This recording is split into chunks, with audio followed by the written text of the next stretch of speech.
Let me take you over here. This is where the break happened, and what a mess it still is at 10 o'clock tonight. They say they don't know how that victim is doing or how this incident started, but right when we got here, this whole street was blocked off. This area was packed with shoppers when a car that came from this intersection, it went over the grass into this first wall and then all the way through the store. In the past 5 days, 6,500 troops were sent to the Middle East from North Carolina. 4,200 of those soldiers were from right here at Fort Bragg. There are some die-hard shoppers out here. Take a look at these lines here. The house where this happened is right over this berm, and the homeowner thinks that the person hunting was actually on that hill, and they sent this sharp arrow right into their house. This would be historic for the United Methodist Church. Now, we spoke to pastors on both sides of the issue.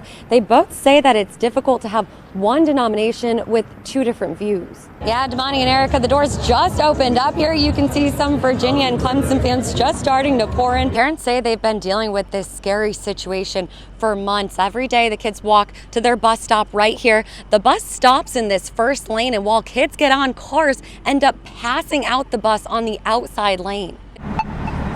Not once, twice, even 3 times, but 4 times drivers caught on camera just this week passing a school bus. The lights are out, you see on the videos, and they're still going straight through it. Neighbors say this has been going on since March.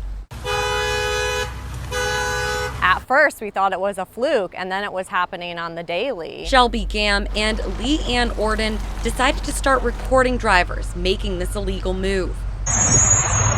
In one of my videos, you could see, we stepped out in front of traffic, in front of the school bus, to see who would pass. God forbid a child run out, they would have no time to stop.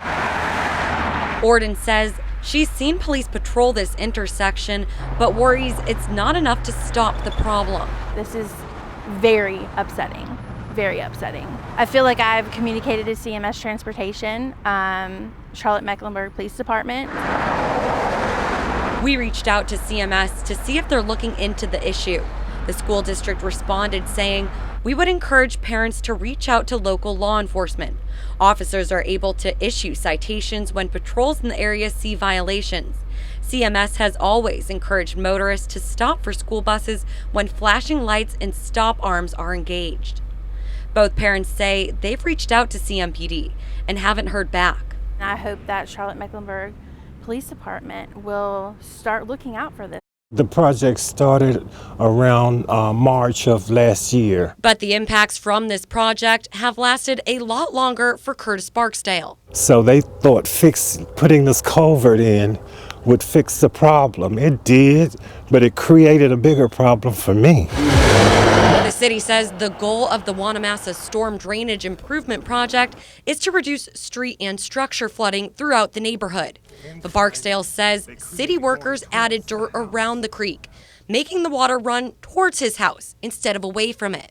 Before, the property was a little sloped down to the creek where all the rain I got would go down to the creek. It wouldn't settle around the house, but now it does. Last month, the first floor of his home filled with water. This was completely furnished, finished and furnished, carpeted, everything.